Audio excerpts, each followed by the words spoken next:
Oi, gente, sejam bem-vindos ao último episódio dessa edição de Pode Parir.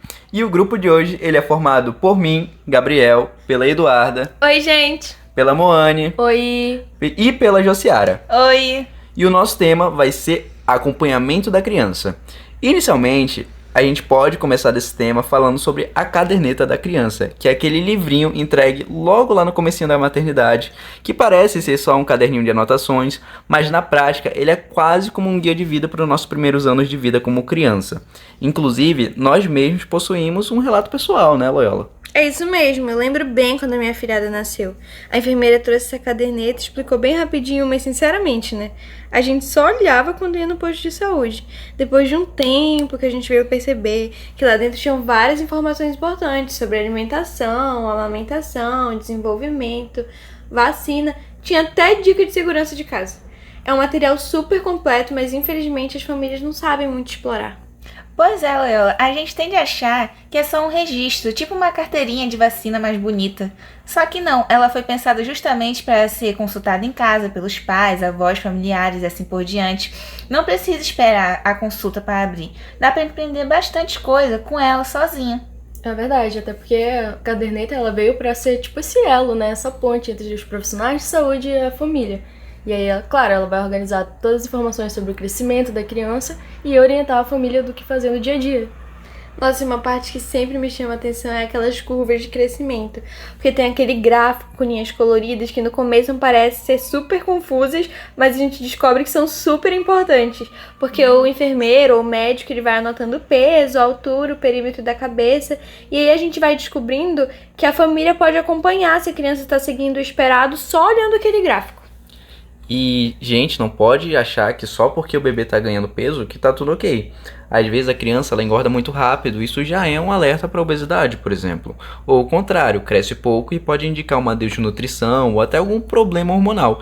Eu mesmo, nessas nossas visitas domiciliares, eu já percebi algo só olhando para a curva que foi possível perceber os que os pais não percebiam no dia a dia. Fora que, na minha opinião, eu acho os marcos de desenvolvimento incrível. A caderneta mostra, em média, quando que o bebê deve rolar, sentar, engatinhar, andar, começar a falar. Claro que cada criança tem seu tempo, mas esse guia ajuda a identificar atrasos precoces, indicando até síndromes genéticas. E quanto mais cedo a intervenção, melhor. Inclusive, Jô, sobre isso, acabei de lembrar de um caso de quando eu morava lá em Manaus, eu tinha uma vizinha, e aí ela tinha um filho que tinha mais ou menos 2 anos ali, e ele não, tava começando a andar na cidade, e aí ela falava que era preguiça, né? Mas acabou que no final a pediatra pegou a caderneta, viu que tava ali fora do esperado, mandou fazer os exames e descobriu um problema neurológico, que graças a Deus foi identificado cedo, teve tratamento rápido, e a criança evoluiu super bem. Mas a gente fica pensando aqui que se a caderneta não tivesse ali naquele momento, na mão da pediatra, naquele momento, talvez a gente não conseguisse descobrir antes e aí o problema ia ser muito maior posteriormente. E outro assunto agora, não dá pra gente falar da caderneta sem falar das vacinas, que é a parte mais consultada dela. Verdade, né? E modéstia à parte, o Brasil tem um calendário vacinal super completo. Pode até ser confuso para muita gente, porque são várias doses nos primeiros meses, depois tem os reforços, aí tem algumas vacinas que são só lá para adolescência. Tem tanta vacina assim que às vezes a gente toma vacina sem nem saber direito para que é. Pode ser meio difícil para decorar. Eu acho ótimo que a caderneta já organiza tudo. Que tipo, eu tenho uma consulta pro próximo mês. Consequentemente, então, eu tenho uma vacina para tomar nesse próximo mês. Você olha lá e tem as datas tudo certinho. Os espaços para cada dose, os reforços e o mais legal. Mesmo que se a criança mudar de cidade ou até mesmo de estado, qualquer posto de saúde pode ver exatamente o que já foi feito. E isso evita muito problema, Jô. Eu conheço gente que, inclusive eu, que por falta de registro acabou repetindo doses sem necessidade nenhuma. Mas também já vi o contrário, né? Tipo, gente que foi deixou de levar o filho porque disse que já tinha levado, já tinha aplicado, e acabou que a criança ficou sem a dose. A caderneta resolve isso de forma simples, é só conferir o registro. Inclusive, a gente não pode esquecer que na nossa era digital a gente tem agora os prontuários eletrônicos, né? O registro do SUS. E aí lá, atualmente, né, no site do SUS fica registrado certinho lá todas as vacinas. É complicado porque, principalmente aqui no interior, a gente vê tanta criança perdendo vacina. Nossa, e o meu SUS digital, ele salva muito, porque eu mesmo já perdi minha caderneta física várias vezes, e eu fui lá no SUS digital e tá o calendário vacinal para não precisar tomar várias vacinas de novo. Outra coisa que eu considero muito importante que tem na caderneta, que eu mesmo descobri um dia desse, é o de prevenção de acidentes. Porque a criança ela é curiosa por natureza e não tem noção do perigo, então tem uma parte lá só para ajudar a gente nessa prevenção de acidentes infantis. Verdade, Loyola. A caderneta fala sobre quedas, afogamentos, queimaduras, intoxicações e assim por diante. Até sobre transporte seguro. É impressionante quantos pais ainda carregam a criança no colo, na frente do carro, achando que é o mais seguro. E tem uma parte de outro também é mais pesada, né? Mas muito necessária. São sinais de violência ou negligência. A gente sabe que as crianças elas são mais vulneráveis, às vezes elas não veem maldade nas pessoas, e às vezes as próprias pessoas que precisam proteger, elas não estão lá protegendo. Então, assim, é duro falar sobre isso, mas infelizmente acontece. E a caderneta ela orienta os adultos a ficarem mais atentos, sejam os pais, sejam os profissionais de saúde, para identificar esses sinais de maus tratos. E isso é muito importante porque mostra pra gente que cuidar de uma criança vai além de só alimentação e de levar ao médico. É também proteger dessas situações. Eu gosto muito de como a caderneta ela não foca só no físico, mas ela traz esses aspectos emocionais e sociais da criança. Cara, isso faz toda a diferença, porque a gente tem que lembrar os pais, os responsáveis, da importância de brincar, do afeto, do convívio familiar, aquela ideia, né, de que saúde não é só ausência de doença, porque uma criança que recebe carinho, atenção, estímulo, tudo isso vai influenciar no desenvolvimento dela, então ela vai crescer muito mais segura e confiante de si. Eu acho interessante que também a caderneta dá dicas sobre observar atrasos de linguagem, sinais de autismo, dificuldade de socialização, é um olhar integral sobre a saúde. Eu acho que esse é o grande diferencial, é mostrar que a saúde não é sinônimo só de não estar doente, na verdade é o equilíbrio, né, do corpo, da mente e do ambiente. E aproveitando que eu acho que a gente já falou muito de caderneta, eu tô muito ansiosa para falar do próximo assunto, que é o aleitamento materno, bora? Inclusive, mês passado a gente teve o Agosto Dourado, né? É verdade. Que é uma campanha de incentivo à amamentação, que muita gente resume a só dar o peito, mas não é bem assim. É uma atitude que tem diversas camadas. A gente está falando de saúde, nutrição, um vínculo entre a mãe e o filho. E eu amo falar sobre esse assunto tão importante que é o aleitamento materno. Como o Gabriel falou, muita gente resume dar o peito. Mas, gente, é tão mais do que isso, porque a gente tá falando de saúde. E é isso que o aleitamento materno é. É nutrição, é vínculo, é a mãe se tornando mãe, a mãe sentindo que pode alimentar aquele filho, o filho sentindo um laço de afeto e até um direito da criança.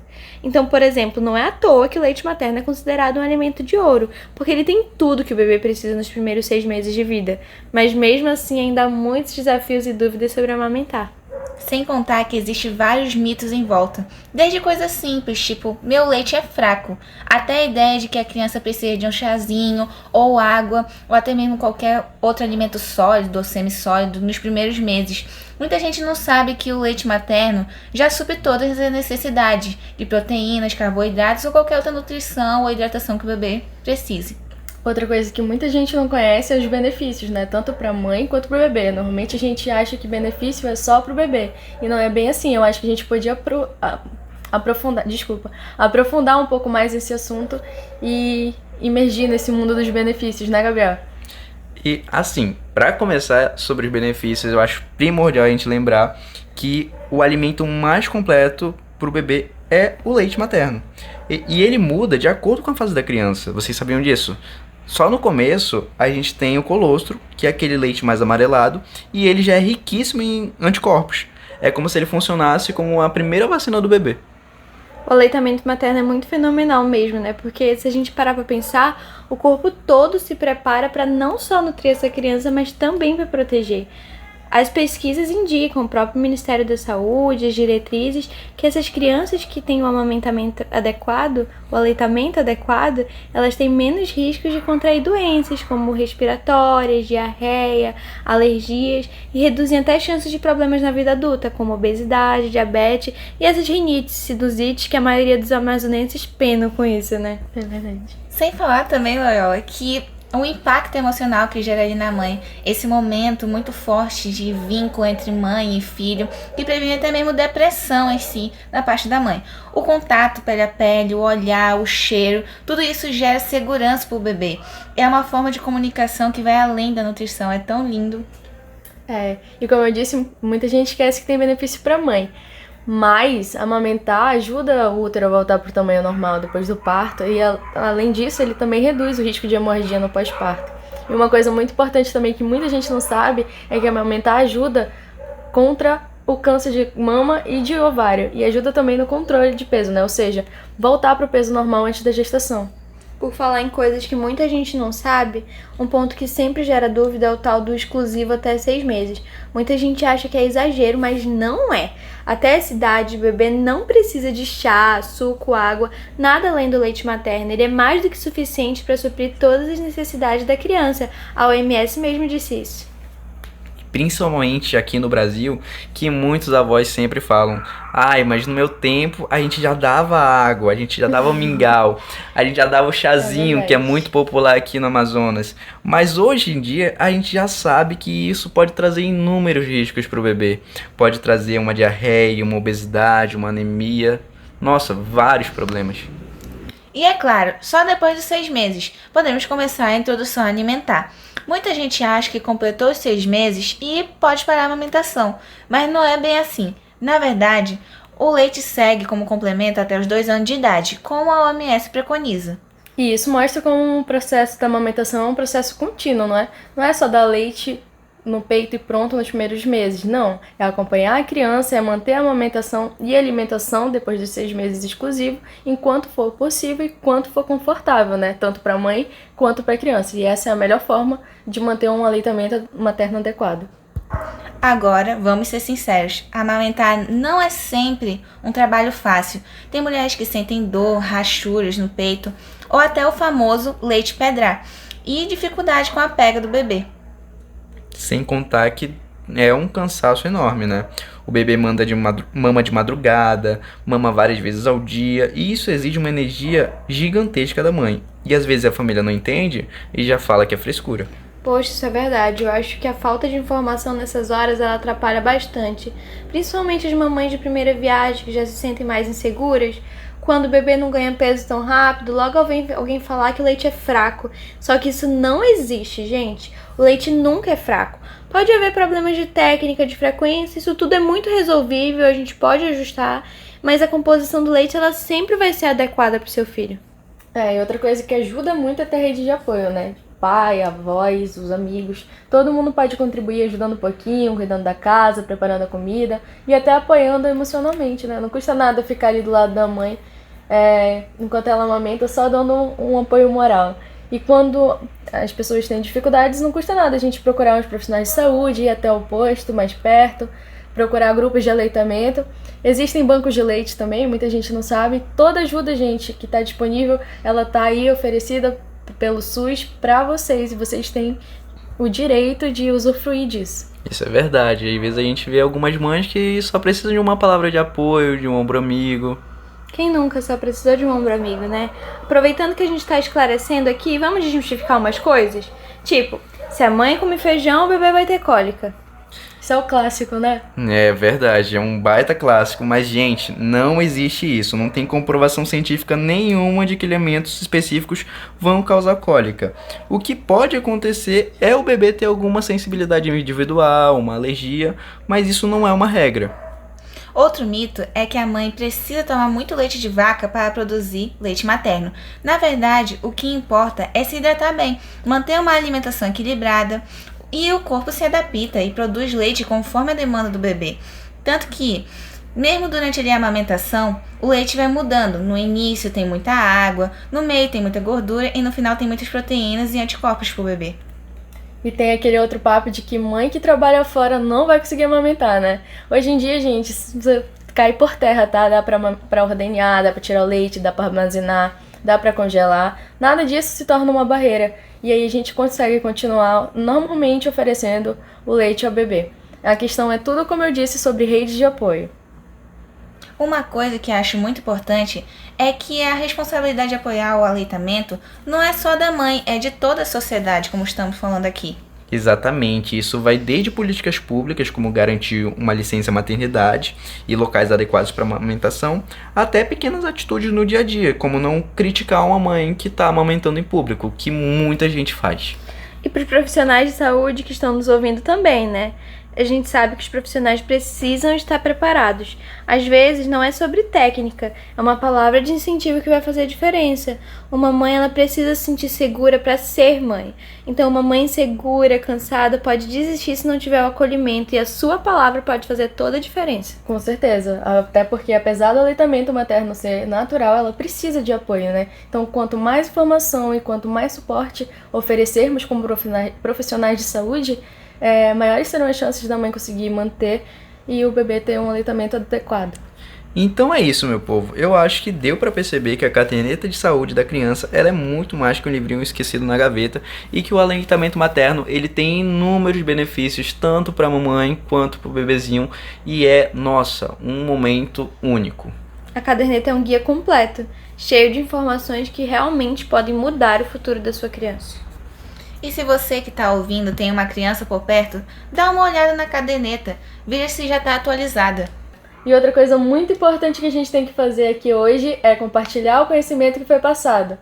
Até porque dica boa é dica compartilhada, né? Então, gente, não custa nada dar uma compartilhada, mandar para um amiguinho, mandar para uma mãe de primeira viagem. Ou um profissional de saúde que precisa ouvir essas dicas. Até a nossa próxima conversa. Obrigada! Minha gente, passando aqui no final, só para lembrar vocês de responderem o nosso questionário, para garantir que as informações ditas por nós tenham sido bem absorvidas. Então acessa o QR Code ou o link na descrição. Além disso, você pode expressar sua opinião sobre o podcast e não esqueça de compartilhá-lo para que mais e mais pessoas tenham acesso à informação. É isso e até a nossa próxima conversa.